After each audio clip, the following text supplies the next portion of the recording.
Pai, não dê minhas ações a essa mulher. Ela me roubou da minha verdadeira mãe. Mamãe! Decisiva do Grupo Valença. Lavínia Prado surge com uma menina de 6 anos e afirma que ela é a filha secreta do CEO Augusto Valença. Diante dos acionistas. Exige que parte das ações de Helena, a esposa que todos acreditam ser incapaz de ter filhos, seja transferida para a criança. O escândalo ameaça destruir um casamento, derrubar o presidente da empresa e alterar o controle de um dos maiores conglomerados de São Paulo. Mas, ao ver Helena, a menina corre para seus braços e a chama de mãe. Preso ao pescoço da criança está um medalhão que deveria ter desaparecido junto com a filha que Helena acreditava ter enterrado 6 anos antes. A sala de reuniões no 42º andar da sede do Grupo Valença tinha sido preparada para uma votação sobre a expansão da empresa no Nordeste. Mas ninguém olhava mais para os gráficos projetados na parede. Lavínia Prado estava de pé diante da longa mesa de madeira escura. Usando um vestido bege discreto demais para ser acidental e mantendo uma das mãos sobre o ombro de uma menina de 6 anos. A criança parecia pequena naquele ambiente ocupado por ternos caros. Advogados e herdeiros, acostumados a decidir o destino de milhares de funcionários. Augusto Valença permanecia na cabeceira. Imóvel. Com o rosto endurecido por uma incredulidade que ele se recusava a transformar em espetáculo. Ao seu lado, Helena sentia o sangue abandonar suas mãos quando Lavínia declarou, com uma calma ensaiada, que a menina se chamava Clara e era filha biológica do presidente do grupo. Alguns acionistas desviaram os olhos. Outros pegaram os celulares debaixo da mesa. Otávio Valença, tio de Augusto e vice-presidente do conselho. Foi o primeiro a romper o silêncio, perguntando se Lavínia possuía provas. Ela ergueu uma pasta azul e respondeu que tinha documentos. Exames particulares e 6 anos de silêncio, pelos quais agora pretendia ser compensada. Lavínia abriu a pasta devagar, como alguém que chomisse o valor de cada segundo de expectativa, e distribuiu cópias de um laudo entre os conselheiros. Segundo ela, o exame demonstrava a compatibilidade genética entre Clara e Augusto. Embora o material do suposto pai tivesse sido obtido sem autorização formal, Augusto nem sequer tocou no papel. Ele olhava para a mulher tentando localizar, na memória, qualquer momento que pudesse sustentar aquela acusação. Lavínia havia trabalhado por alguns meses na área de relações institucionais do grupo. 6 anos antes. Mas ele nunca mantivera um relacionamento com ela. Helena. Contudo, percebeu algo ainda mais perturbador. Lavínia não parecia preocupada em convencer Augusto. Seu verdadeiro público era o conselho. Quando um dos advogados informou que nenhum patrimônio poderia ser transferido com base em um exame unilateral, Lavínia sorriu e afirmou que não estava pedindo um favor.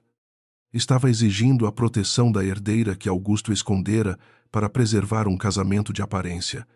Então voltou os olhos para Helena e acrescentou, com falsa compaixão, que todos compreendiam como devia ser doloroso para uma mulher incapaz de gerar filhos. Descobrir que o marido encontrara outra forma de continuar a linhagem dos Valença. O insulto atingiu um lugar que Helena passara 6 anos tentando manter fechado. Ela não era incapaz de gerar filhos. Tinha carregado uma menina por quase 9 meses. Decorado um quarto com paredes claras e escolhido um nome que nunca chegara a constar em nenhum registro familiar.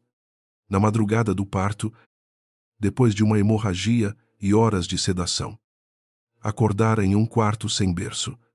Disseram-lhe que sua filha não sobrevivera às complicações respiratórias.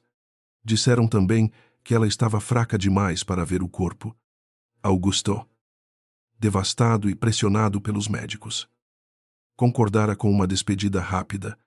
Desde então, cada pessoa que sugeria uma adoção, uma barriga de substituição ou um novo tratamento, Fazia Helena sentir que a primeira filha estava sendo apagada para abrir espaço a uma solução conveniente.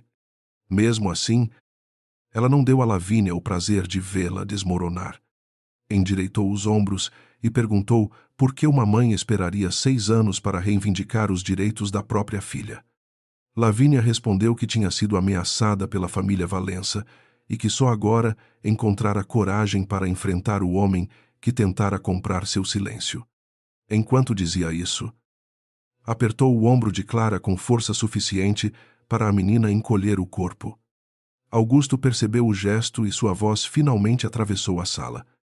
Disse que nenhum acionista votaria qualquer transferência e que a reunião estava suspensa até a origem dos documentos ser verificada.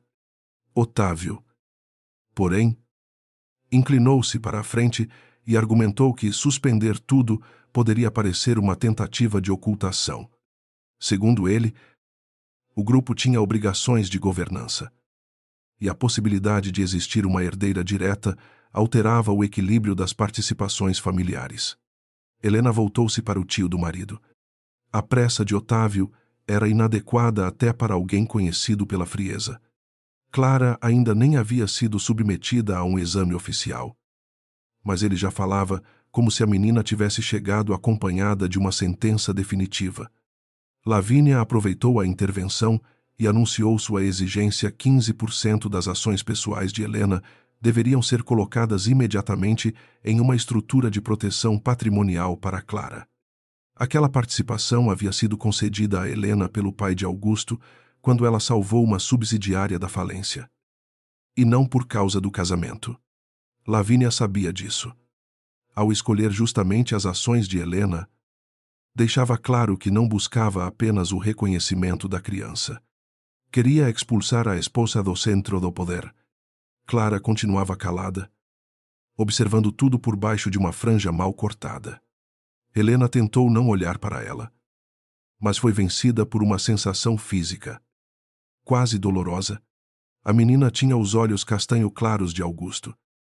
Embora isso pudesse ser apenas uma coincidência. O que destruiu a última barreira de Helena foi uma pequena marca avermelhada abaixo da orelha esquerda, em forma de meia-lua, durante a gravidez. Um ultrassom de alta definição mostrara uma alteração vascular naquela mesma região do pescoço da filha. O médico garantira que era superficial e provavelmente desapareceria com o tempo. Helena guardara a imagem junto das fotografias do quarto do bebê, sem jamais mostrar-la à imprensa ou aos funcionários da empresa. Ela se levantou antes de compreender que estava fazendo isso. A cadeira deslizou para trás, produzindo um ruído áspero. Clara ergueu o rosto e arregalou os olhos. Por alguns segundos, a sala desapareceu para as duas. A menina levou a mão ao peito e fechou os dedos sobre algo escondido sob o vestido. Lavínia percebeu o movimento e tentou puxá-la para perto, ordenando que permanecesse quieta. Clara resistiu, não com a teimosia comum de uma criança cansada, mas com o desespero de quem acabara de reconhecer a única pessoa que esperava encontrar. Clara escapou da mão de Lavínia e correu ao redor da mesa. Um segurança avançou por instinto, mas Augusto levantou o braço, impedindo-o. Helena não conseguiu se mover quando a menina se atirou contra ela e envolveu sua cintura com os 2 braços. O impacto foi leve, porém suficiente para partir algo que Helena sustentara dentro de si durante 6 anos. Clara encostou o rosto em seu vestido e chamou por ela. Não disse tia. Senhora ou Helena? Disse mãe. O som saiu abafado. Tremulou.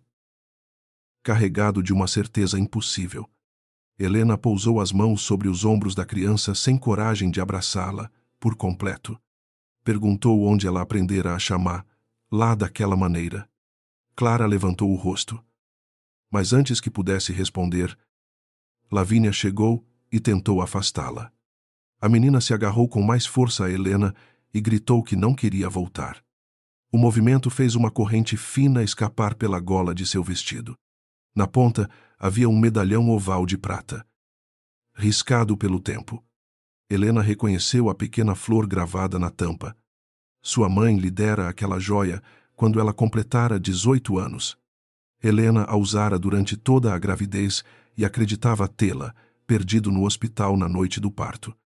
Com os dedos tremendo, Helena abriu o medalhão. Dentro havia uma fotografia minúscula, recortada de uma imagem feita poucas semanas antes do nascimento. Nela, Helena aparecia de perfil, com as mãos sobre a barriga e um sorriso que já não reconhecia como seu. Clara apontou para a fotografia e disse que uma mulher chamada Dalva lhe contara que aquela era sua verdadeira mãe. Lavínia perdeu a cor. Recuperou-se quase imediatamente e afirmou que Dalva era uma antiga empregada desequilibrada, demitida por inventar histórias. Helena perguntou como uma empregada de Lavínia poderia possuir uma joia desaparecida dentro de uma maternidade particular 6 anos antes.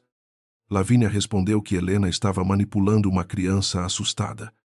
Augusto saiu da cabeceira e se aproximou. Mas Clara recuou ao vê-lo.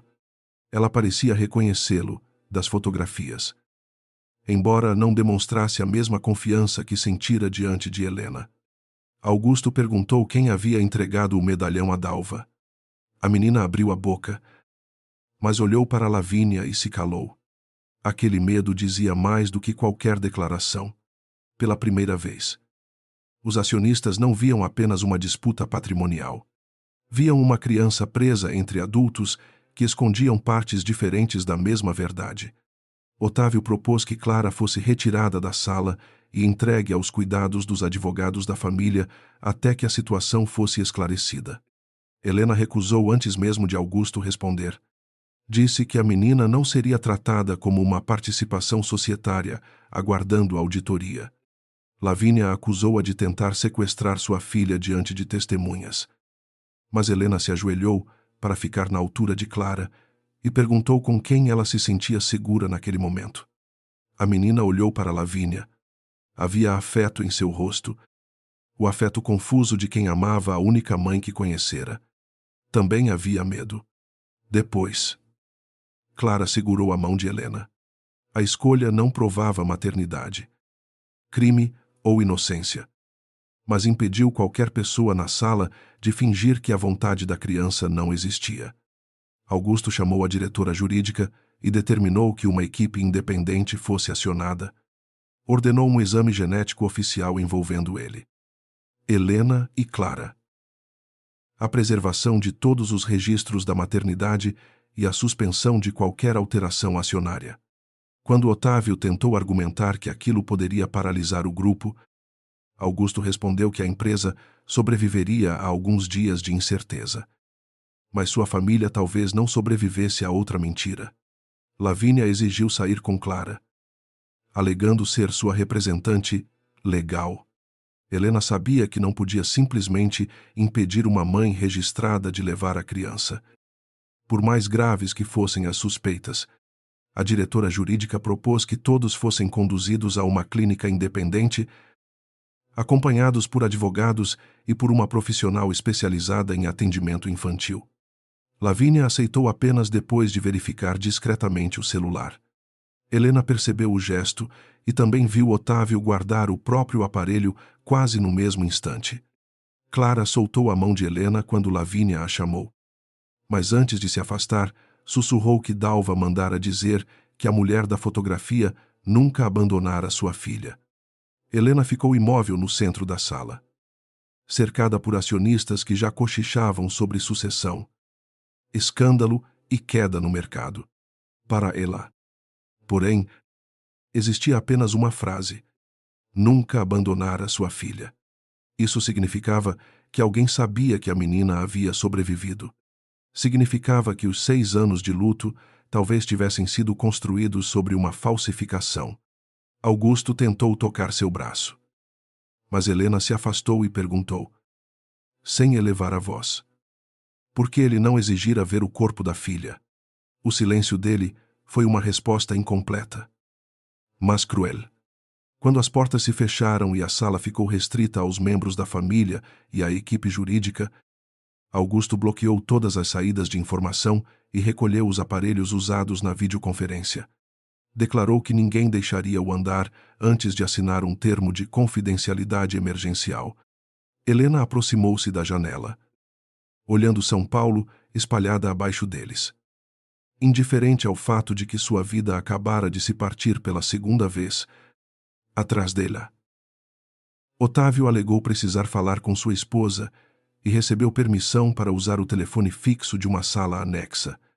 Augusto não percebeu que o tio discara outro número depois de uma ligação breve para casa. Helena. Porém, viu o reflexo dele no vidro. Viu a mão cobrindo o aparelho e a tensão rara em seu rosto. Não ouviu todas as palavras.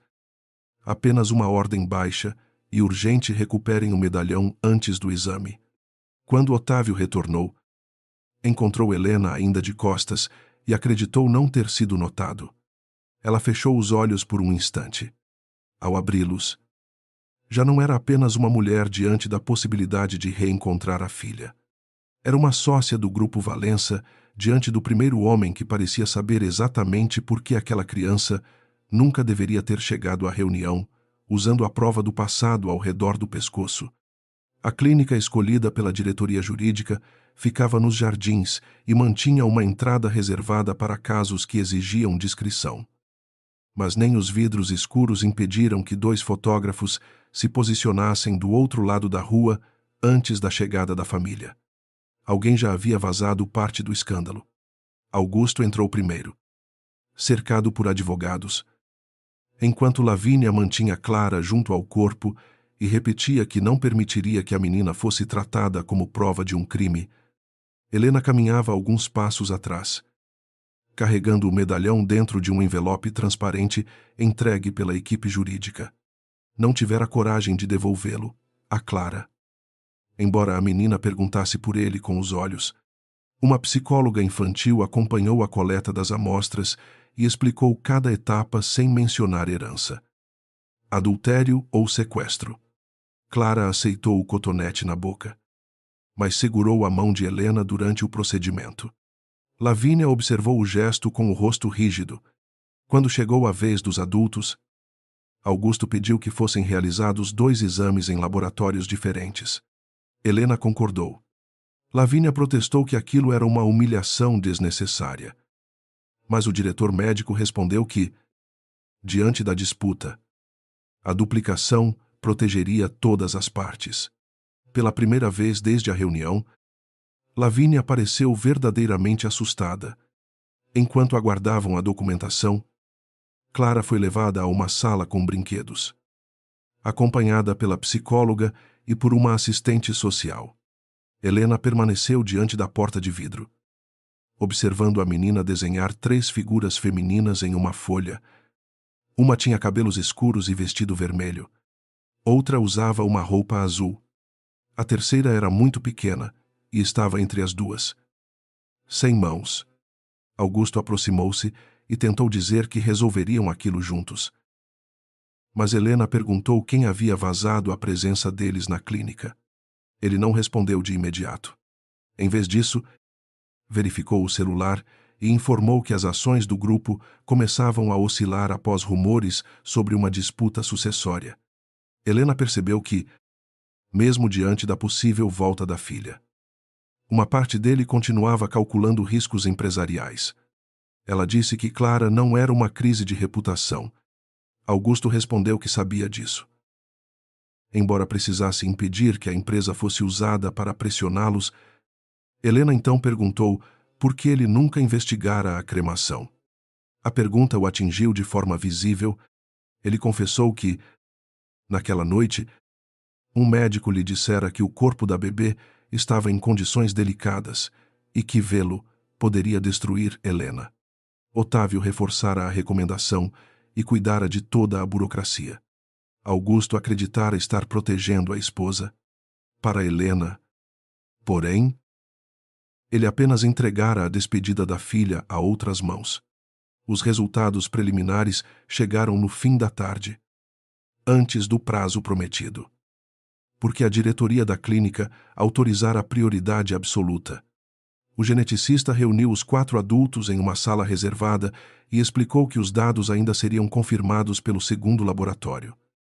Mas a compatibilidade era inequívoca. Clara era filha biológica de Augusto. Lavínia ergueu o queixo, como se aquela parte validasse sua versão. Então, o médico continuou. Clara também era filha biológica de Helena. O silêncio seguinte pareceu comprimir o ar. Helena sentou-se porque suas pernas deixaram de sustentá-la. Augusto apoiou uma mão na mesa, incapaz de esconder o choque. Lavínia afirmou que devia haver contaminação nas amostras, troca de etiquetas ou interferência do grupo. Mas o geneticista informou que as coletas haviam sido acompanhadas e registradas. Helena não chorou. Olhou para Lavínia e perguntou onde encontrara sua filha. A mulher respondeu que dera à luz Clara em uma clínica pequena no interior e que Helena estava fabricando uma acusação para destruir a única mãe que a menina conhecia. A diretora jurídica interrompeu a discussão e informou que, a partir daquele momento, ninguém poderia deixar a cidade com Clara. Lavínia abraçou a menina ao sair da sala e prometeu que ninguém a separaria. Clara, confusa, estendeu a mão para Helena por cima do ombro da mulher.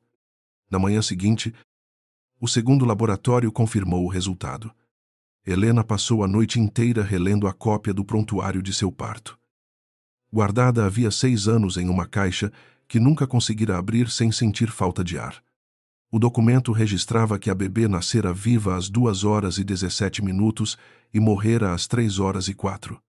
No entanto, a assinatura do médico responsável aparecia em uma página emitida às 2h49. Em outra folha, a autorização de cremação tinha sido preparada às 2h36, quase meia hora antes do horário oficial da morte. Helena mostrou a inconsistência a Augusto. Ele afirmou que podia ser um erro administrativo ocorrido durante uma emergência. Mas ela respondeu que 3 erros na mesma direção deixavam de ser acidente. Contra a orientação dos advogados, decidiu ir pessoalmente à antiga maternidade na Zona Sul. Augusto tentou impedi-la, alegando que qualquer abordagem precipitada poderia alertar os envolvidos. Helena respondeu que os envolvidos já estavam alertados desde o momento em que Otávio mandara recuperar o medalhão. Ela contou o que ouvira na sala anexa. Augusto ficou imóvel, dividido entre a lealdade ao tio que o ajudara a assumir o grupo e a evidência que a esposa acabara de colocar diante dele. A hesitação dele foi suficiente para que Helena saísse sozinha. A maternidade havia mudado de nome depois de ser comprada por uma rede hospitalar. Mas parte dos arquivos físicos permanecia em um prédio administrativo nos fundos. Helena apresentou uma ordem de preservação obtida pela equipe jurídica, sem revelar que Augusto desconhecia sua visita.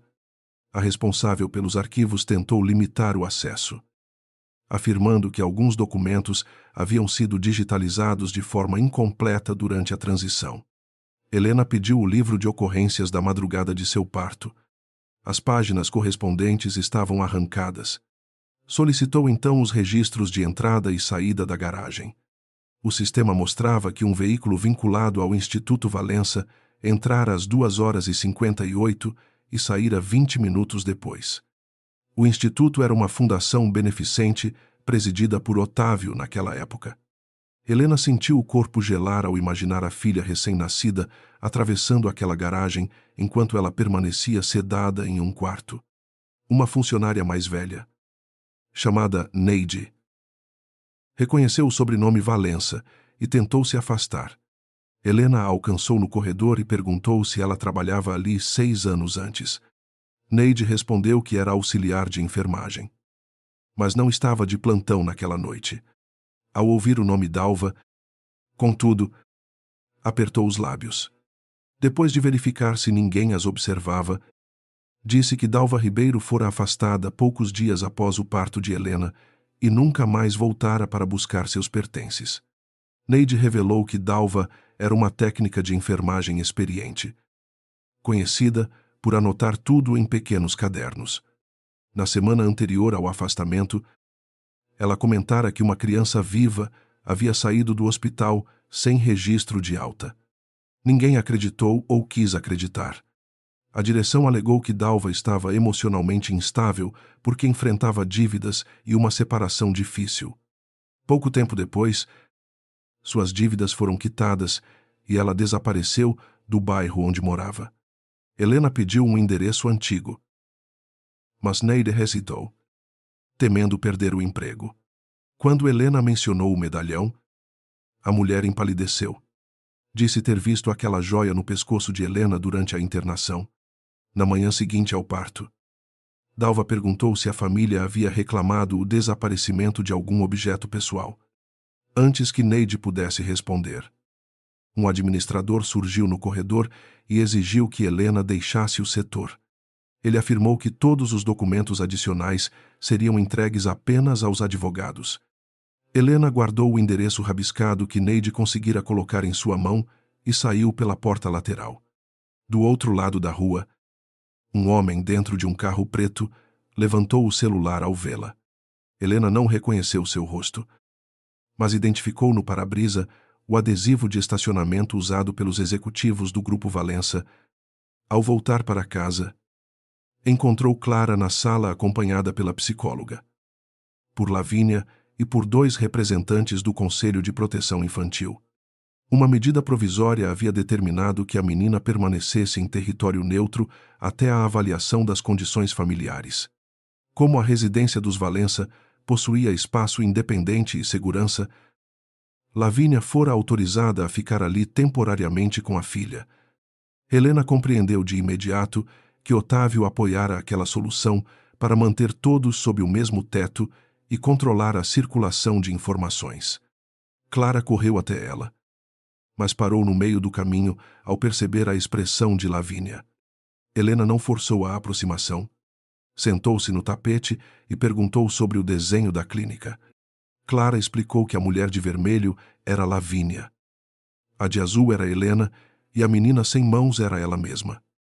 Porque não sabia quem podia segurar. A resposta feriu Helena mais do que qualquer acusação. Com cuidado, perguntou quem era Dalva. Clara disse que a conhecera 3 vezes.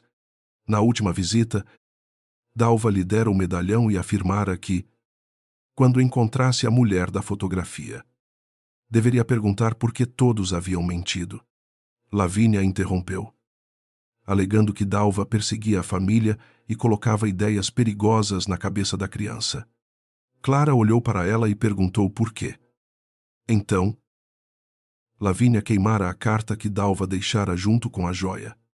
Lavínia perdeu o controle por apenas um instante. Disse que destruíra a carta porque continha mentiras capazes de traumatizar uma criança. Helena perguntou quais eram essas mentiras, mas Lavínia se recusou a responder diante de Clara. Augusto entrou na sala no meio da discussão e determinou que ninguém interrogaria a menina sem a presença da psicóloga. Helena reconheceu a intenção correta. Embora se irritasse com o modo como ele colocava todos no mesmo nível de suspeita, mais tarde, no escritório, ela mostrou a Augusto os registros da garagem, os horários incompatíveis e o endereço de Dalva. Ele examinou os papéis e admitiu que a ligação com o Instituto Valença precisava ser investigada. Ainda assim, pediu que Helena não procurasse Dalva sozinha. Ela perguntou se ele temia pela segurança dela ou pela reputação de Otávio. Augusto respondeu que temia descobrir que alguém de sua família havia feito aquilo. Helena disse que esse medo era um luxo que ela não possuía. Durante 6 anos, acordara todos os dias acreditando que não conseguira proteger a filha. Agora sabia que Clara estivera viva, crescendo sob outro nome.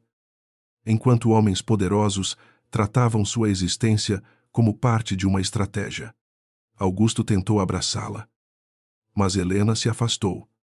Ainda não conseguia separar o marido que sofrera com ela do homem que assinara uma cremação sem exigir provas. Naquela noite, Clara teve um pesadelo e chamou por Lavínia. Helena ouviu o choro do corredor e permaneceu junto à porta, lutando contra o impulso de entrar. Lavínia acalmou a menina com uma canção simples, repetida provavelmente centenas de vezes ao longo de 6 anos. A cena impediu Helena de reduzir a outra mulher a uma sequestradora sem sentimentos. Lavínia podia ter construído a vida de Clara sobre uma mentira e, ao mesmo tempo, ser a pessoa que conhecia seus medos. Sua comida preferida e o ritmo exato para fazê-la dormir. Essa contradição tornava tudo ainda mais cruel. Quando Lavínia saiu do quarto, encontrou Helena no corredor e disse que um exame de sangue não apagaria 6 anos de maternidade. Helena respondeu que não pretendia apagar nada, mas descobriria cada minuto roubado. Lavínia avisou que algumas verdades destruíam as pessoas que insistiam em encontrá-las. Antes de se afastar, acrescentou que Augusto não era tão inocente quanto Helena desejava acreditar. A frase parecia calculada. Porém, encontrou terreno fértil. Helena voltou ao escritório e abriu o arquivo digital da cremação. No rodapé, havia uma autorização eletrônica emitida com a senha pessoal de Augusto, 41 minutos antes do horário oficial da morte da bebê. Ao amanhecer, Helena colocou o endereço de Dalva no navegador e descobriu que a antiga residência ficava em Osasco, a menos de 1 hora dali. Honte de Serre.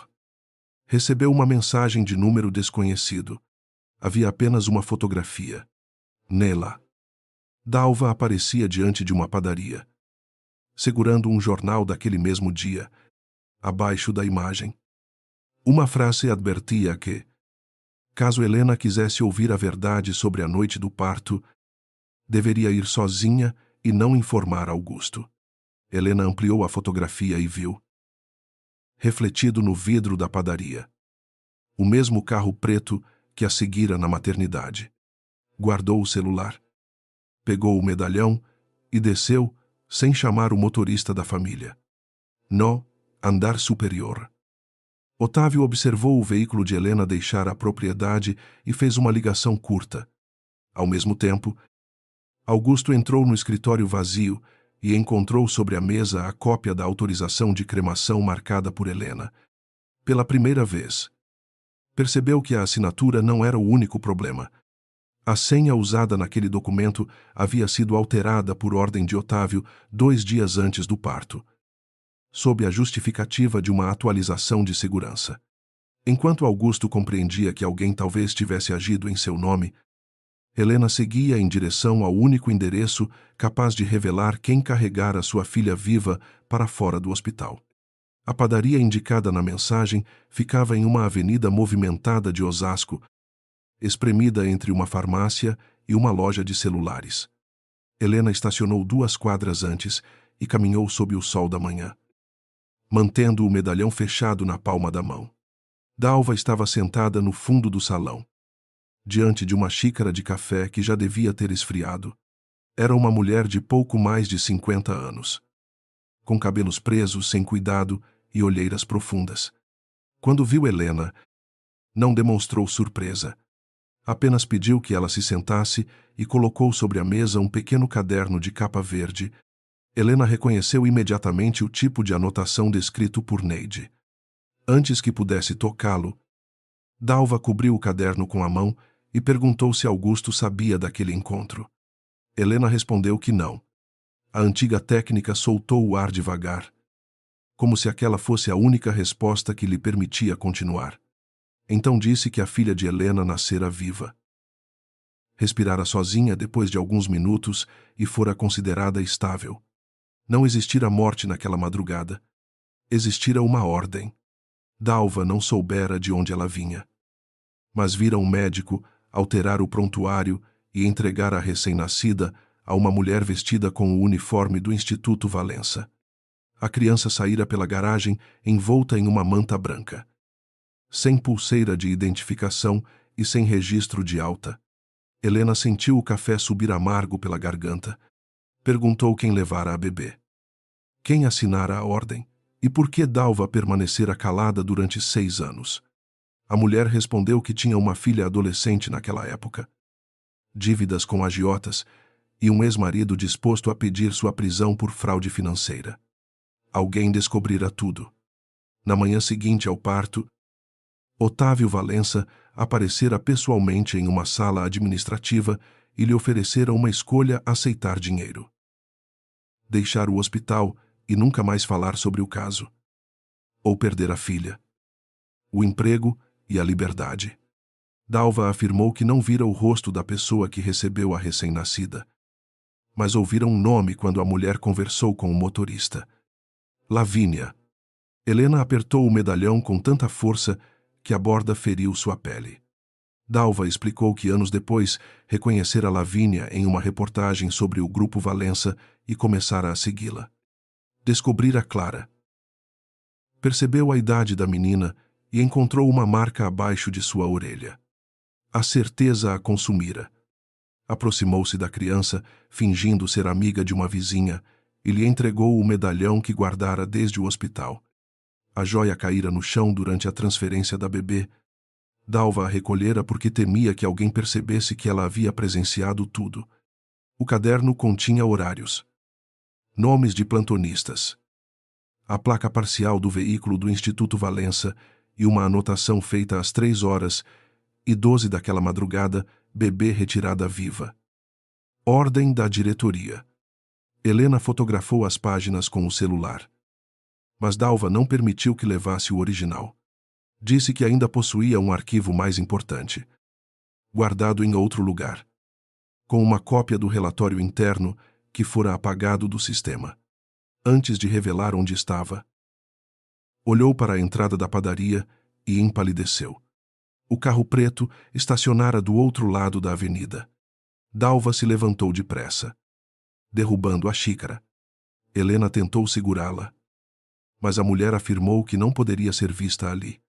Prometeu entrar em contato naquela noite e pediu que Helena não confiasse em ninguém da família Valença, nem mesmo em Augusto.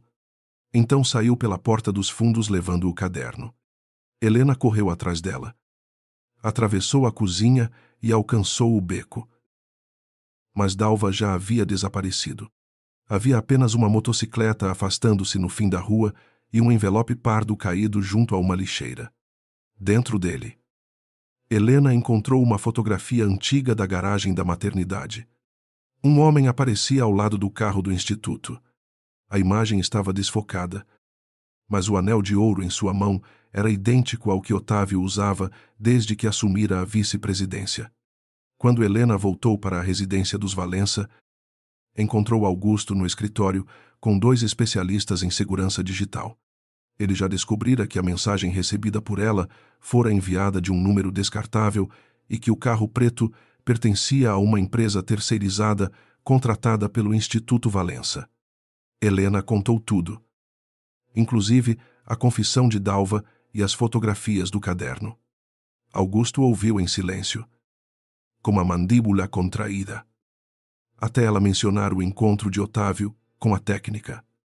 Então disse que uma acusação daquela gravidade precisava de provas independentes. Helena se revoltou. Perguntou quantas coincidências ele ainda exigiria antes de admitir que o próprio tio estava envolvido no roubo da filha. Augusto respondeu que acreditar nela não era o mesmo que construir um caso capaz de sobreviver aos advogados de Otávio. A frase foi racional, mas soou como desconfiança. Helena lançou sobre a mesa a fotografia da garagem e lembrou que, durante 6 anos, todos haviam usado palavras como cautela, proteção e estabilidade para impedir que ela perguntasse demais. Augusto perdeu a paciência e afirmou que também perdera uma filha. Helena o encarou com uma dor fria e respondeu que ele perdera uma criança que acreditava estar morta, enquanto ela perdera também o direito de confiar no homem que deveria ter lutado ao seu lado. No andar superior, Clara ouviu parte da discussão. A menina estava sentada no corredor quando Lavínia a encontrou, abraçando os joelhos. Clara perguntou se Helena pretendia mandar sua mãe para a prisão. Lavínia não respondeu diretamente. Ajoelhou-se e disse que pessoas ricas mudavam as regras quando desejavam algo, e que Helena agora queria tomar para si tudo o que nunca tivera. Clara lembrou que o exame dizia que Helena era sua mãe.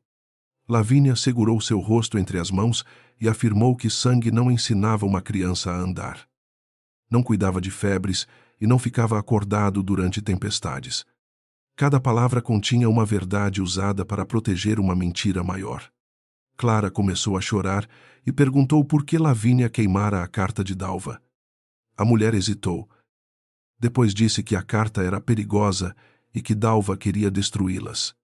Quando Clara perguntou de onde viera quando era bebê, Lavínia respondeu que algumas histórias machucavam mais do que ajudavam. A menina se afastou. Pela primeira vez, não procurou os braços da mulher que a criara. Entrou no quarto e trancou a porta.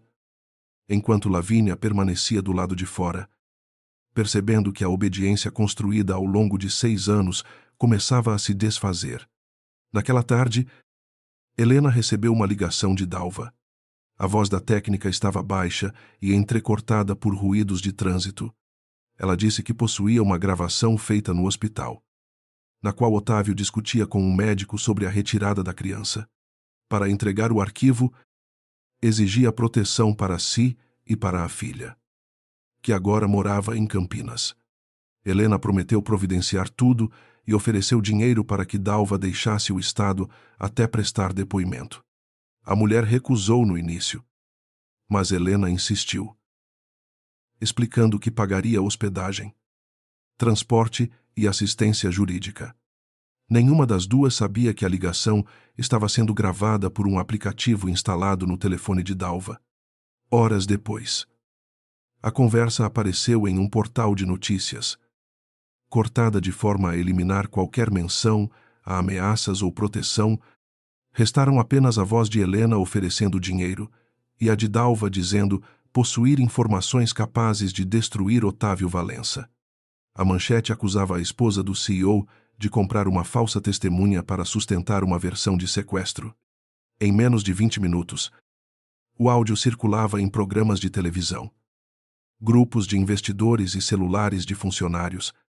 Otávio convocou uma reunião extraordinária do conselho e declarou publicamente que se afastaria de qualquer investigação interna, apresentando-se como vítima de uma tentativa desesperada de difamação. Augusto exigiu que Helena entregasse o celular à perícia e não falasse com a imprensa. Ela percebeu que a ordem tinha lógica, mas já não suportava ser silenciada. Antes que a equipe de comunicação pudesse impedi-la, desceu até o portão da residência, onde repórteres se acumulavam atrás das grades, e afirmou que Clara era sua filha biológica, roubada da maternidade 6 anos antes. Disse também que não permitiria que a verdade fosse enterrada para proteger o valor das ações do Grupo Valença. Sua declaração interrompeu por alguns minutos a narrativa de que ela inventara o crime, mas deu ao conselho um novo argumento contra Augusto. A família perdera o controle da crise. Otávio aproveitou o momento e apresentou uma proposta de afastamento temporário do sobrinho da presidência executiva até que a disputa fosse esclarecida. Lavínia, diante das câmeras, declarou que Helena estava emocionalmente abalada e tentava destruir a única vida que Clara conhecia. O contraste foi devastador. Enquanto Helena parecia furiosa e ferida, Lavínia falava com lágrimas contidas e uma calma materna cuidadosamente construída. Nos programas da noite, especialistas discutiram não o desaparecimento da recém-nascida, mas se Helena tinha equilíbrio para conviver com a menina. Dalva desapareceu antes de prestar depoimento. Seu apartamento estava vazio. O telefone fora desligado e a filha em Campinas não era encontrada no endereço conhecido. A polícia registrou o sumiço, mas não havia evidências imediatas de violência. Para os advogados de Otávio, a fuga confirmava que Dalva aceitara dinheiro para inventar uma acusação. Para Helena, confirmava que alguém ainda tinha poder suficiente para controlar a testemunha. Ela mostrou à diretora jurídica as fotografias do caderno. Porém, os arquivos digitais não provavam autenticidade sem o original. A imagem de Otávio na garagem também era imprecisa demais para a identificação formal. Augusto tentou impedir a votação do conselho. Mas 3 acionistas independentes retiraram seu apoio depois do vazamento. A proposta de afastamento seria analisada na manhã seguinte. Caso aprovada, Otávio assumiria interinamente o comando do grupo e teria acesso direto a todos os arquivos internos da investigação. Helena compreendeu que o escândalo não fora improvisado. Cada etapa parecia preparada para levar Augusto à queda no exato momento em que a existência de Clara alterava a sucessão familiar. A criança não havia sido levada à reunião apenas para receber ações. Fora usada para abrir uma guerra dentro do conselho. Ao anoitecer, Clara se recusou a jantar e não permitiu que Lavínia entrasse no quarto. Helena levou uma bandeja e se sentou do lado de fora, sem pedir que a menina abrisse a porta. Contou que também tinha medo e que não esperava ser chamada de mãe apenas porque um exame dizia que eram parentes. Clara respondeu através da madeira que amar Helena significaria trair Lavínia. Helena disse que crianças não deveriam ser obrigadas a escolher qual amor podiam sentir. A porta se abriu alguns centímetros. Clara apareceu com os olhos inchados e perguntou se Helena mandaria prender a mulher que a criara. Helena não mentiu. Respondeu que Lavínia teria de explicar o que fizera, mas que ninguém apagaria os 6 anos vividos entre as duas. Clara começou a chorar e gritou que não queria nenhuma delas. Disse que Lavínia mentia. Helena fazia perguntas que doíam e Augusto olhava para ela como se tentasse reconhecer uma filha perdida em vez de enxergar quem ela era. Então fechou a porta novamente. Helena permaneceu no corredor, sentindo que encontrara a filha biologicamente e a perdera emocionalmente no mesmo dia. Do outro lado, Lavínia ouviu tudo e percebeu que sua maior arma começava a se voltar contra todas as pessoas envolvidas. Pouco antes da meia-noite, Augusto recebeu a pauta final da reunião extraordinária. Otávio não pretendia apenas afastá-lo. Propunha também que a administração provisória das ações reservadas a Clara fosse entregue a um representante indicado pelo Conselho até a definição da guarda. O nome sugerido era o próprio Otávio. Augusto finalmente compreendeu a extensão do plano. Se assumisse a presidência e controlasse a participação da menina, seu tio reuniria poder suficiente para dominar o grupo Valença. Ele procurou Helena, mas encontrou apenas o medalhão sobre a mesa do escritório e um bilhete informando que ela iria atrás da filha de Dalva, antes que pudesse ligar. As câmeras de segurança registraram Helena saindo pela garagem. No mesmo instante, Clara apareceu no alto da escada, segurando uma pequena caixa que retirara da mala de Lavínia. Dentro havia uma pulseira de maternidade amarelada, marcada com o nome Helena Valença e a data de seu nascimento.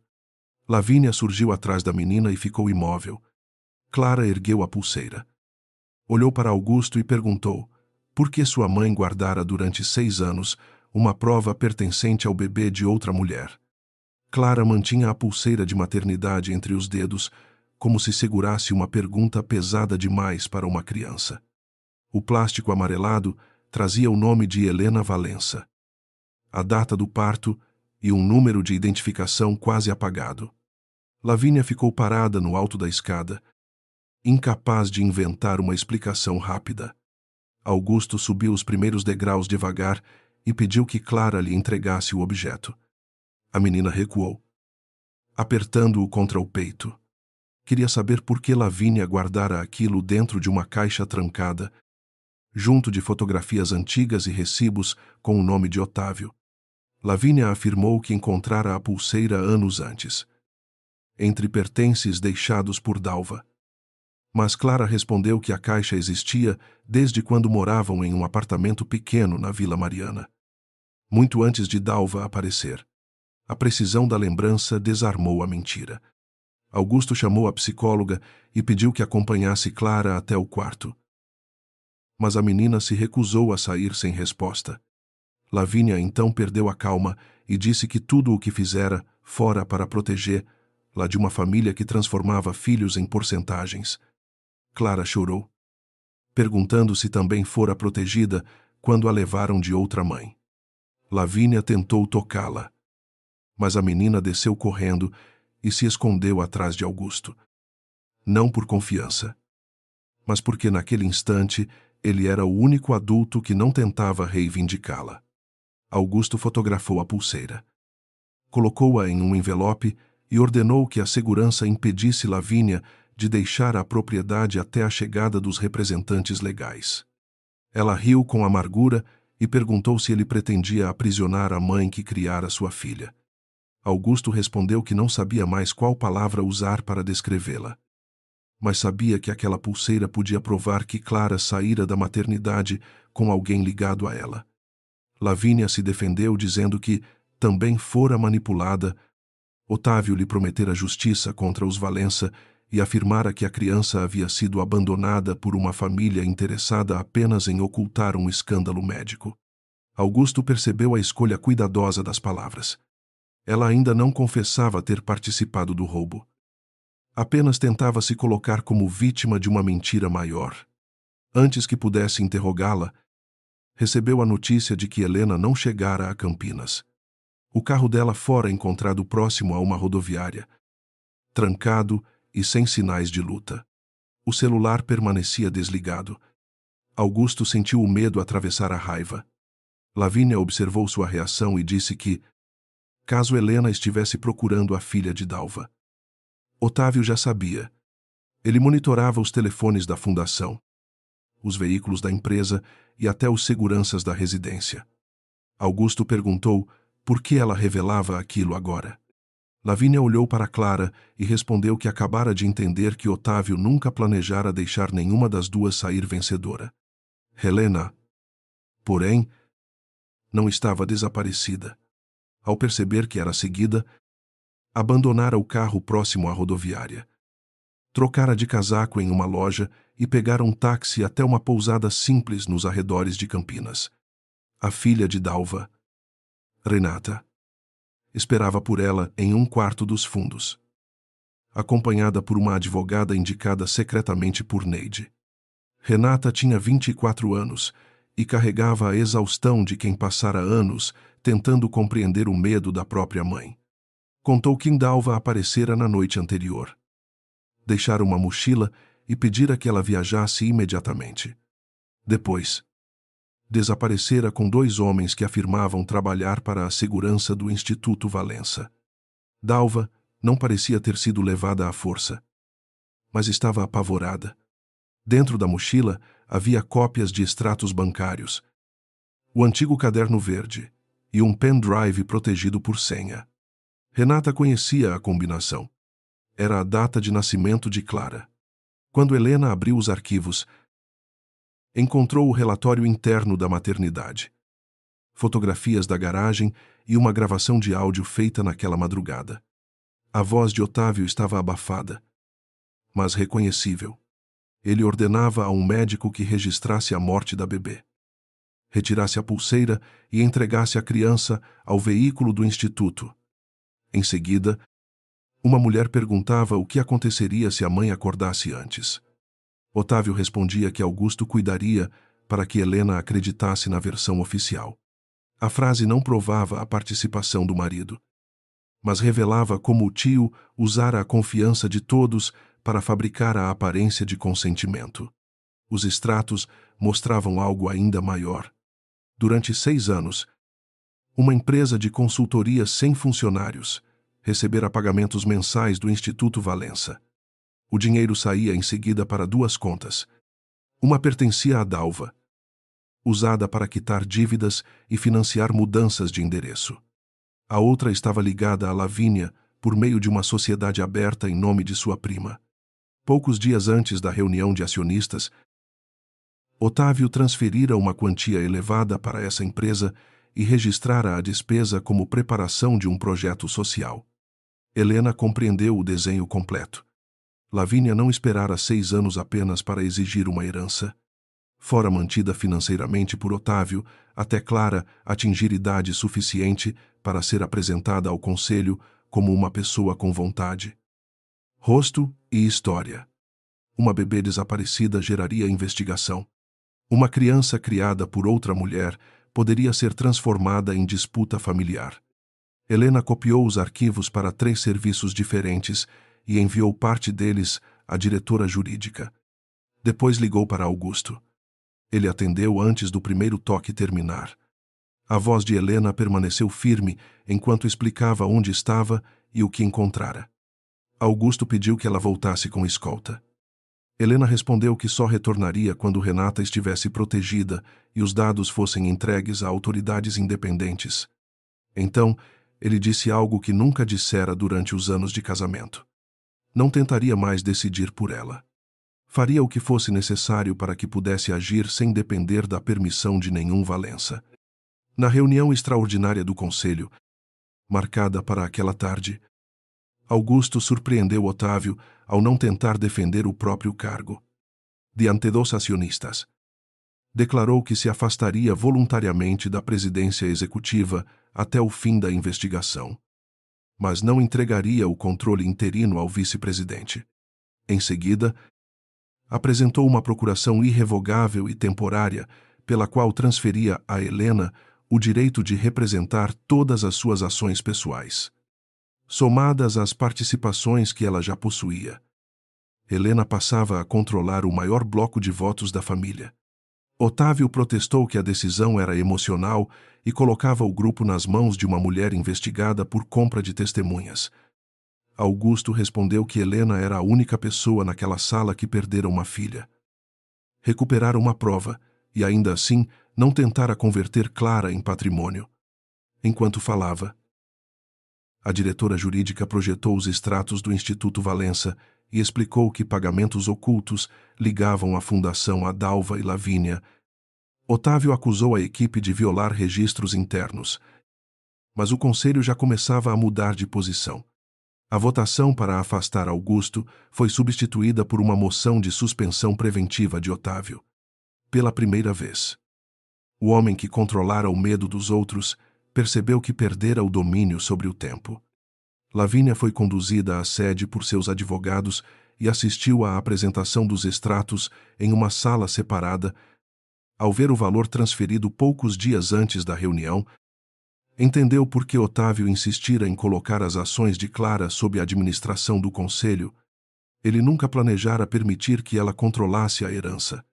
Depois de derrubar Augusto, alegaria que Lavínia participara do sequestro e pediria sua prisão. Clara seria considerada vítima de 2 mães em conflito. E o conselho entregaria a gestão de seu patrimônio ao vice-presidente até a maioridade. Lavínia pedira metade de um império, mas recebera apenas dinheiro suficiente para manter a mentira viva até não ser mais útil. Quando Otávio entrou na sala e exigiu que ela negasse qualquer relação com os pagamentos, Lavínia perguntou o que aconteceria com Clara depois de sua prisão. Ele respondeu que a menina seria criada com conforto e aprenderia a esquecer mulheres que confundiam maternidade com posse. A frieza da frase rompeu a última aliança entre eles. Lavínia retirou do forro da bolsa um pequeno gravador. Durante anos, conservara registros das conversas com Otávio como garantia contra uma traição. Ele tentou tomar o aparelho, mas os seguranças da diretoria jurídica entraram antes. Lavínia entregou o gravador e disse que confessaria sua participação, desde que Clara nunca fosse colocada sob controle de Otávio. A gravação mais antiga começava com a voz de Lavínia perguntando por que ele escolhera justamente a filha de Helena. Otávio respondia que uma herdeira desaparecida era mais valiosa do que uma criança morta, pois poderia voltar quando fosse necessário alterar o equilíbrio acionário. Em outra conversa, realizada poucos meses antes, ele instruía Lavínia a dizer que tivera um caso com Augusto e exigia que atacasse publicamente a infertilidade de Helena. O objetivo era fazer a esposa perder o controle, comprometer a imagem do CEO e convencer os acionistas de que a família precisava de uma liderança estável. Lavínia perguntava o que receberia ao final. Otávio prometia que ela administraria a fortuna de Clara. A última gravação, feita na véspera da reunião, revelava a verdadeira intenção. Quando Lavínia saía da sala, acreditando que o aparelho já estava desligado, Otávio dizia a um advogado que, depois do escândalo, afastariam Augusto. Declarariam Helena emocionalmente incapaz e denunciariam Lavínia pelo sequestro. Com as duas mães fora do caminho, Clara seria apenas uma assinatura sob tutela. O áudio percorreu a sala do conselho sem interrupções. Nenhum acionista ousou defender Otávio. Ele afirmou que tudo fora manipulado. Mas sua voz já não possuía a autoridade de antes. Helena retornou a São Paulo com Renata e o caderno original pouco antes do anoitecer. Encontrou Augusto no corredor da sede, sem gravata, cercado por advogados e agentes responsáveis por recolher documentos da fundação. Durante alguns segundos, nenhum dos dois soube como se aproximar. Helena entregou o pendrive e perguntou por Clara. Augusto contou sobre a pulseira, o confronto com Lavínia e a decisão da menina de permanecer com a psicóloga em um espaço protegido. Depois confessou que sua senha fora usada para autorizar a cremação e que Otávio preparara a alteração 2 dias antes. Helena perguntou se ele realmente não sabia. Augusto respondeu que assinara tantos documentos naquela semana que deixara de conferir o que recebia. Não roubara a filha, mas permitira que a confiança e a pressa fossem usadas contra a própria família. Não pediu perdão imediato. Disse apenas que assumiria publicamente sua responsabilidade e aceitaria qualquer decisão de Helena sobre o casamento. Ela sentiu vontade de abraçá-lo e de acusá-lo ao mesmo tempo. Em vez disso, afirmou que a prioridade era Clara. O casamento poderia esperar. A infância da filha já esperara 6 anos. Clara foi levada a uma sala tranquila, longe dos acionistas, e encontrou Helena sentada no chão com um medalhão nas mãos. Lavínia estava do outro lado, acompanhada por uma advogada. A mulher não tentou abraçar a menina. Disse que havia mentido sobre seu nascimento e que fizera coisas erradas por acreditar que podia construir uma família usando a injustiça cometida por outra família. Clara perguntou se ela a amava. Lavínia respondeu que sim, mas admitiu que amor não transformava mentira em direito. Helena não interferiu. Permitiu que as duas chorassem sem oferecer uma solução fácil. Quando Augusto entrou, Clara olhou para os 3 adultos e disse que ouvira algo antes da reunião. Na noite anterior, fingira dormir no carro enquanto Otávio conversava com Lavínia. Ele afirmara que, depois da votação, nenhuma das duas mães teria poder para decidir o futuro da menina. Lavínia mandara que ele se calasse, mas não negara suas palavras. Clara guardara a frase porque não a compreendera. Agora entendia que todos discutiam quem ficaria com ela. Mas Otávio nunca falara sobre onde ela se sentiria segura. A declaração de Clara conectou o plano financeiro ao objetivo de tutela e destruiu a última defesa de Otávio dentro do conselho. Ele foi suspenso de todas as funções. Teve o acesso aos sistemas bloqueado e deixou o prédio acompanhado por seus advogados. Sob os olhos dos mesmos executivos que antes temiam contrariá-lo, enquanto atravessava o saguão, tentou falar com Augusto e afirmou que tudo fizera para impedir que o grupo caísse nas mãos de Helena. Augusto respondeu que o império que exigia o roubo de uma criança não merecia ser preservado. No andar superior, Clara adormeceu em um sofá, exausta, com a cabeça apoiada no colo de Helena e uma das mãos ainda segurando 2 dedos de Lavínia. Nenhuma das mulheres tentou afastá-la da outra. Pela primeira vez, a menina não estava sendo apresentada como herdeira, prova ou arma. Era apenas uma criança cansada, cercada pelas consequências das escolhas adultas. Helena observou Lavínia e disse que sua colaboração não apagaria o que fizera. Lavínia concordou. Depois revelou que ainda existia uma prova final, o contrato assinado na noite em que recebeu Clara, contendo o nome do médico, o destino dado aos registros originais e a assinatura de Otávio. O documento estava escondido em uma caixa de banco. Ao ouvir aquilo, Helena compreendeu que a verdade finalmente podia ser provada por inteiro. Mas a vitória teria um preço doloroso. Para recuperar legalmente a filha, precisaria enfrentar a mulher que a roubara sem destruir a única mãe que Clara conhecera durante toda a infância. Na manhã seguinte, Lavínia acompanhou Helena, Augusto e os advogados até a agência bancária onde mantinha a caixa de segurança. Não tentou negociar liberdade, dinheiro ou silêncio. Pediu apenas que a psicóloga explicasse a Clara que ela voltaria. Ainda que não soubesse quando poderia vê-la novamente, dentro da caixa havia um envelope lacrado, recibos antigos e o contrato assinado 6 anos antes. O documento registrava que Lavínia receberia uma criança sob a justificativa falsa de adoção confidencial, além de pagamentos mensais do Instituto Valença. Em troca, deveria criar a menina longe da imprensa. Jamais solicitar documentos hospitalares e apresentá-la. Quando Otávio determinasse, a assinatura dele aparecia ao lado da de um médico da maternidade, responsável por declarar a morte inexistente. Lavínia também entregou fotografias tiradas nos primeiros dias de Clara e admitiu que, desde o início, desconfiara de que aquela bebê não fora abandonada. Otávio lhe dissera que Helena rejeitara a filha por causa de uma condição médica e que Augusto desejava evitar um escândalo. Ela escolhera acreditar porque a mentira alimentava seu desejo de ferir os Valença.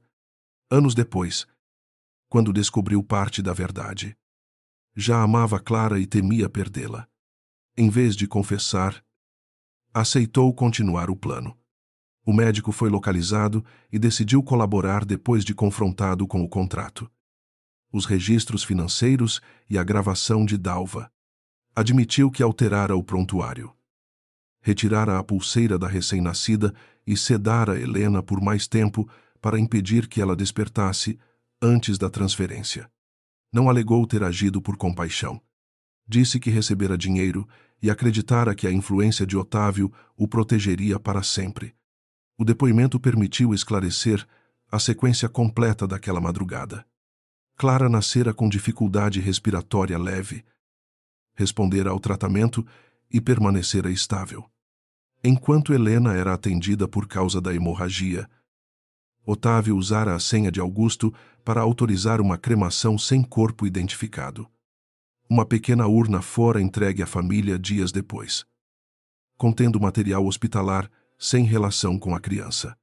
Dalva guardara a joia, anotara os horários e, consumida pela culpa, passara anos tentando reunir coragem para falar, com proteção formal para ela e para Renata. A técnica reapareceu e entregou o caderno original. Diante das provas reunidas, Otávio deixou de ser apenas um executivo suspenso. Passou a responder pelos crimes investigados, assim como o médico e os demais envolvidos. O império que ele tentara salvar começou a conhecer publicamente o preço das decisões tomadas em seu nome. Lavínia prestou depoimento por horas. Confessou ter recebido Clara, falsificado sua história de nascimento e usado a menina na reunião de acionistas. Também reconheceu que inventara um relacionamento com Augusto para destruir o casamento dele e transformar Helena em uma mulher ridicularizada diante do conselho. Quando lhe perguntaram se arrependia de ter criado Clara, respondeu que não. Arrependia-se de ter confundido amor com posse e medo com direito. A colaboração não apagou sua responsabilidade, mas impediu que Otávio transferisse toda a culpa para ela. Por decisão provisória, Lavínia não poderia exercer a guarda nem encontrar Clara sem acompanhamento profissional. Helena ouviu a determinação com sentimentos contraditórios. Uma parte dela queria que a mulher que roubara 6 anos de sua maternidade desaparecesse para sempre. Outra parte conhecia o rosto da filha ao acordar de um pesadelo e sabia que Clara chamava por Lavínia antes de chamar por qualquer outra pessoa. Helena não pediu indulgência, tampouco punição exemplar. Pediu que toda decisão considerasse o trauma da criança. O objetivo não seria premiar Lavínia nem aliviar sua culpa. mas impedir que Clara sofresse uma segunda ruptura brutal criada por adultos. Nos primeiros dias, Clara permaneceu em uma casa afastada da sede do grupo, acompanhada por Helena, Augusto e uma equipe especializada. Não houve anúncio de reencontro perfeito. A menina alternava momentos de curiosidade com crises de raiva. Perguntava a Helena sobre a gravidez e, minutos depois, dizia que não queria ouvir. Observava fotografias do quarto preparado para ela, mas recusava-se a dormir ali. Certa noite, acusou Helena de ter demorado 6 anos para procurá-la. Helena sentiu a frase como uma lâmina. Porém, não se defendeu com documentos ou explicações longas. Disse apenas que acreditara que a filha havia morrido e que sentiria muito por toda a vida por não ter questionado aquela história antes. Clara perguntou se isso significava que Helena deixara de ser sua mãe durante 6 anos. Helena respondeu que não sabia como alguém se tornava mãe depois de ter esse lugar roubado, mas estava disposta a aprender no ritmo da filha. Não pediu que Clara a chamasse por nenhum nome específico. Quando a menina escolheu chamá-la de Helena, ela aceitou. Quando buscou sua mão durante uma consulta, Helena assegurou sem transformar o gesto em promessa. Augusto também precisou aprender a enxergar Clara fora da imagem da bebê perdida. Ele tentava recuperar o tempo com presentes, professores particulares e planos para o futuro.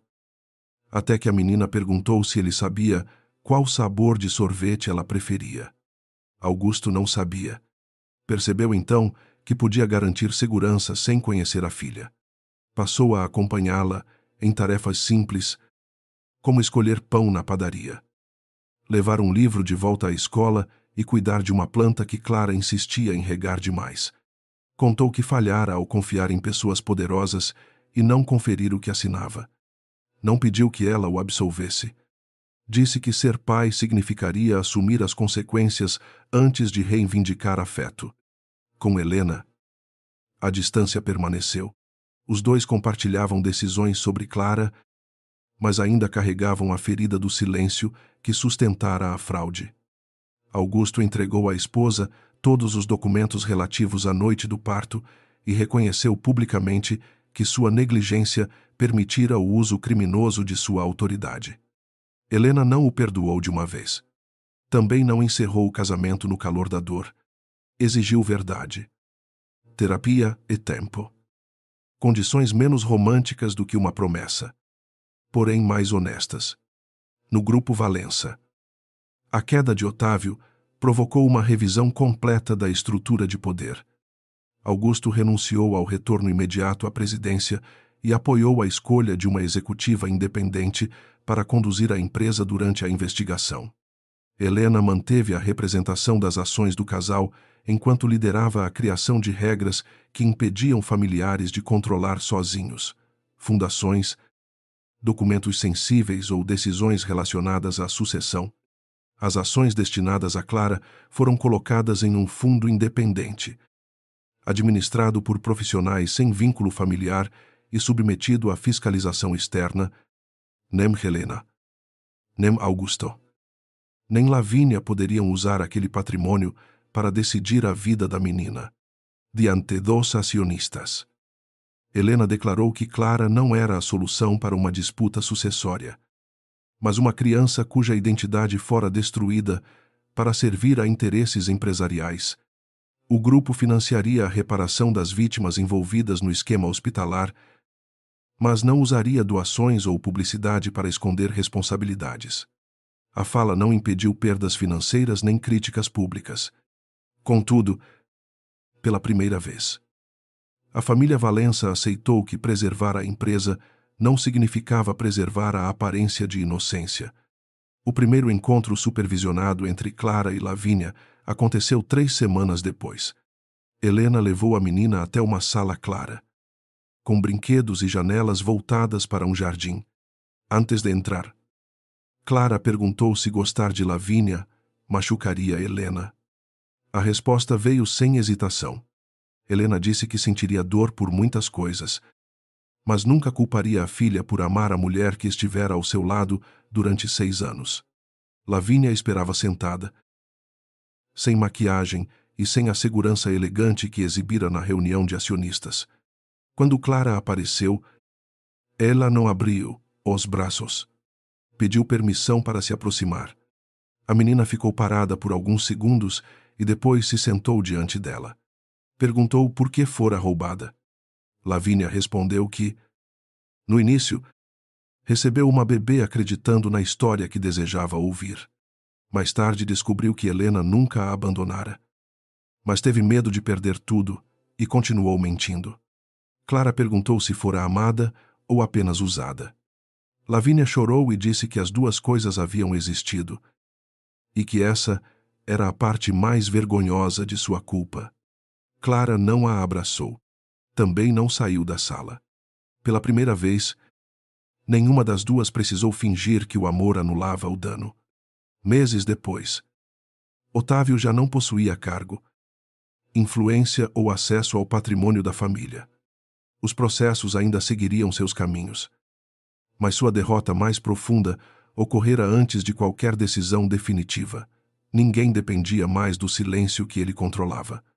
Dalva começou a reconstruir a relação com Renata e aceitou depor sempre que necessário, sem esconder que recebera dinheiro e se calara. O médico perdeu a proteção institucional que imaginava possuir. Lavínia continuou respondendo por seus atos e participando dos encontros autorizados, nos quais aprendia a não exigir de Clara a absolvição que desejava. Augusto voltou ao grupo apenas como conselheiro temporário, sem concentrar funções executivas, e passou a dividir com Helena todas as decisões familiares. Entre os dois, a confiança reaparecia em gestos modestos. Ele não escondia informações para poupá-la. Ela não silenciava a própria raiva para manter a imagem do casamento. Nenhum deles fingia que o amor bastava. A filha que recuperaram não poderia devolver o casal que existia antes, mas talvez lhes permitisse construir outro, menos perfeito e mais verdadeiro. Em uma tarde de domingo, Clara pediu para conhecer o quarto preparado antes de seu nascimento. Helena havia mantido as paredes claras, embora tivesse guardado os móveis sob lençóis por 6 anos. Entraram juntas. Clara examinou os livros, uma caixa de música e as pequenas estrelas pintadas perto da janela. Perguntou qual nome receberia. Helena respondeu que também seria Clara. Augusto havia escolhido o nome porque significava luz. E ela concordara porque desejava que a filha jamais tivesse medo da escuridão. A menina ficou em silêncio. Depois retirou do bolso o medalhão restaurado e pediu que Helena o colocasse em seu pescoço. Helena fechou a corrente sem conter as lágrimas. Clara então perguntou se poderia mudar algumas coisas no quarto, pois não gostava de estrelas douradas e preferia peixes azuis. Helena sorriu e disse que o quarto nunca deveria ter permanecido como um memorial. Pertencia a ela e poderia se transformar junto com ela. Clara encostou a cabeça em seu ombro. Não houve música, testemunhas ou acionistas esperando por uma declaração, apenas uma criança decidindo permanecer por mais alguns minutos. Quando Augusto apareceu à porta, Clara estendeu a mão para ele, convidando-o a entrar. Os três sentaram-se no chão e começaram a escolher as cores que usariam nas paredes. Helena mostrou uma caixa com fotografias da gravidez, mas deixou que a menina decidisse quais queria ver. Em uma delas, o medalhão brilhava sobre sua barriga. Clara segurou a imagem e olhou para a mulher ao seu lado. Chamou-a primeiro pelo nome, como fizera durante meses. Depois respirou fundo e disse que gostaria de tentar outra palavra, desde que pudesse voltar atrás quando sentisse medo. Helena respondeu que ela poderia escolher todos os dias e nunca precisaria provar nada. Clara aproximou-se, envolveu os braços em seu pescoço e a chamou de mãe. Dessa vez, não repetia uma mensagem deixada por Dalva. Não reagia ao choque de uma sala cheia de estranhos e não entregava ações a ninguém. Chamava Helena de mãe porque se sentia segura. Helena a abraçou sem tentar recuperar 6 anos em um único gesto. Augusto pousou a mão sobre as duas. e Clara puxou-o para mais perto, do lado de fora. O império dos Valença continuava enfrentando suas consequências. Dentro daquele quarto, porém, a herdeira finalmente deixara de ser uma arma e voltara a ser apenas filha.